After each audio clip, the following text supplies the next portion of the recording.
Hey folks, Chubby Meeple coming to you live from Origins 2022. I am here with Johnny, brother 2 if you will, of Brotherwise Games. Just chatting with him about stuff they've got going on and what's going on at the show. Nice to see you today, Johnny. It's good to see you. I'm sorry Brother 1 isn't here, but he's more important. He's doing the very important thing. So Brother 2 it is. Nice, awesome. Well, I know you've got a lot of stuff going on. I've seen event things popping up on Instagram and things like that of things that are going on at the show, and just figured I'd stop by and chat with you about some of the stuff, some of the games you're showing off, and some of the events you got coming up folks might want to check out. Yeah, absolutely. Well, this is our first major convention since 2019, and we are super psyched to be here. We're at booth 1000, and we've got this beautiful setup. I don't think we've ever had an Origins booth this big. We've got our castle behind us, big old hanging banner above. Pretty exciting for a company that started out 10 years ago as just two guys who wanted to make a game called Boss Monster, and we're doing it for fun. And over time, that kind of hobby turned into a side hustle and became our full-time job. Very cool. So, very fun stuff. And at this show, we're showing off, it's almost like 2 years worth of games since we didn't have a convention season last year. Yeah. We have what was new last year plus what's new this year. Very cool. So what are some of the highlights you'd like folks to tell? I see Night of the Ninja here in front of us. I know there's some events going on for it. Yeah, Night of the Ninja. This is a really fast-paced social deduction game. I call it a party game for hobby gamers. And it is super fun. We do have a tournament on Friday at 4 p.m., hosted by me and Professor Meg, and that should be a lot of fun. Nice. And it's the kind of thing where it's a tournament, but it's also a learn-to-play event. You can learn how to play this game in 5 minutes, and then we'll be playing a couple rounds of it and handing out plenty of prizes. We've also got the Dragon Prince Battle Charged, which is a really fun, quick tactical miniatures game that's meant to sort of be like a fantasy version of like a Smash Brothers experience where you're just getting onto a field, going at each other very quickly. Really cool little systems in that. I really love that game. And then we've got some stuff that's totally new. Awesome. Some games that haven't come out yet. Very cool. Of those, probably the biggest story for this show is Empire's End. I see John D. Clare and Quan Chai Moria's names on this box. That's some pedigree. It is. It's an all-star team, and John brought this one to us because I think he knew he had something special and wanted to try something new. And this is a Civilization-themed reverse bidding game. It is very cool. So if you've ever played the modern classic game No Thanks, yes, it's like that, but you're saying no thank you to plagues and barbarians and famine. The things you want to say no thanks to. It's basically like everybody's a civilization at its apex, about to decline, and you're trying to keep all these things at bay while innovating as an empire and ending the game with the most intact locations and or the highest score by other means.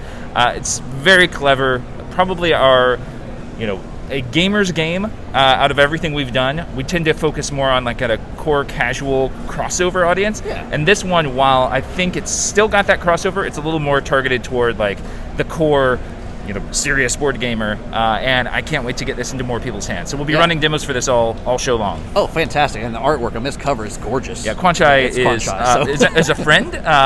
I actually, when I first met him, I didn't realize he was the Quan Chai. He was just a dude in my Call of Cthulhu campaign, and then nice. We've been meaning to partner with him for a while. It's very cool that we finally got the chance to. Oh, that's so cool. So cool. I love it. And I see this next box you've got over here, Call to Adventure. I love Call to Adventure. It's a fantastic game. I've played the Stormlight Archive. I backed this one on Kickstarter. What can you tell us about Epic Origins? All right, so Call to Adventure Epic Origins is the high fantasy version of Call to Adventure. So Call to Adventure is a hero building game.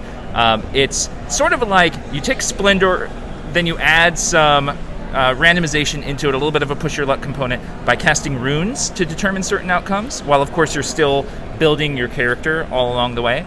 And at the end, you've got this tableau which has its mechanical purposes, but you've also built a story along the way. And we know people who have used this in classes as a writing tool. We've known writers who just use this to, stimulate their imaginations. But the original Call to Adventure was sort of low fantasy, kind of everybody's a human, there might be a dragon here or there, but kind of that like, Princess Bride or Game of Thrones level of fantasy. And this one is like your elves, dwarves, halflings, fighters, thieves, wizards kind of fantasy. And that was, making TTRPG characters was a huge inspiration for the original game, and this one is all about that. So it introduces new heritage cards, it introduces new class cards, it takes co-op mode and brings it front and center as sort of the default way to play, and it adds a multi-session campaign mode where you play sort of generations of heroes fighting different adversaries, and you're unlocking lots of content along the way. I love getting to the end of the game and then just kind of telling your character's story, despite who won. Just everybody go around the table, tell your character's story. It's just a fun, like you said, it's a narrative exercise almost, and I love it. It's such a great game. The artwork on it's fantastic. It's simple to teach. It's simple to play. This was definitely, if you haven't played the regular Call of Adventure, highly recommend it. This looks phenomenal. I can't wait to get my Kickstarter copy because I'm pumped for the high fantasy side of things. So yeah, as somebody who designs games but is not actually that good at them, I do love any game where like you've built something or created something, because then you don't feel like you've wasted your time even if you lose. And Call of Adventure is like the epitome of that. And I do think this is very clearly the strongest Call of Adventure. Awesome, fantastic. And looks like we got one more over here to chat about here. This is Castles by the Sea. Now, this is one, admittedly, I'm not familiar with. I just saw this pop up on social media within the last couple of weeks. So Castles by the Sea is by John Benjamin and Michael Zareb, and it is a very cool, innovative game that came to us, and we immediately were like, oh, we got to publish this game. It's a sandcastle building game, so you're taking little wooden blocks and building sandcastles while obeying a bunch of specific rules and trying to optimize your score. And what it is Watch It Played called it Santorini meets Tiny Towns, and I think that's a very good description, where you have the vertical kind of 3D building like in Santorini, but you've got a lot of the decision making you typically associate with a tile building game. So very cool. So I like sort that of combination. A tile building game in 3 dimensions, and you play these tiny little shorelings who are trying to build their seaside homes while dogs and babies and volleyballs are assailing them from all sides. And a fun aspect of the gameplay is you're going to build and rebuild, and things are going to wash away your sandcastles or trample down your sandcastles or pick up your little shorelings and carry them away.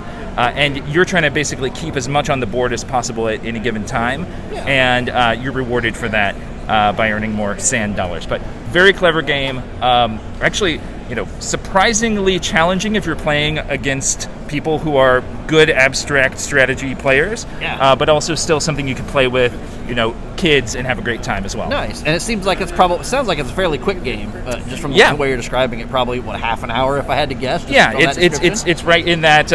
What's it say here? I mean, this is even 30 minutes. That's a little inaccurate, but it's a 20 to 40 minute game, so it's the kind of thing you can play and replay, which is what we try to have games that are not super expensive. We try to have games that you can play in less than an hour, because a big sort of philosophy for us is bringing new people into the hobby, and we want to make games that if you're a serious gamer or a core gamer or whatever you want to call it, you can really enjoy, but you can also bring in your non-gamer partner or spouse or kids or friends and introduce them to the hobby and the love of this awesome hobby that we all like. Well, and I like the catalog, just in what you showed here in these 4 games, and you mentioned Dragon Prince, which is off camera at the moment. Definitely stop by and check it out, because it's great.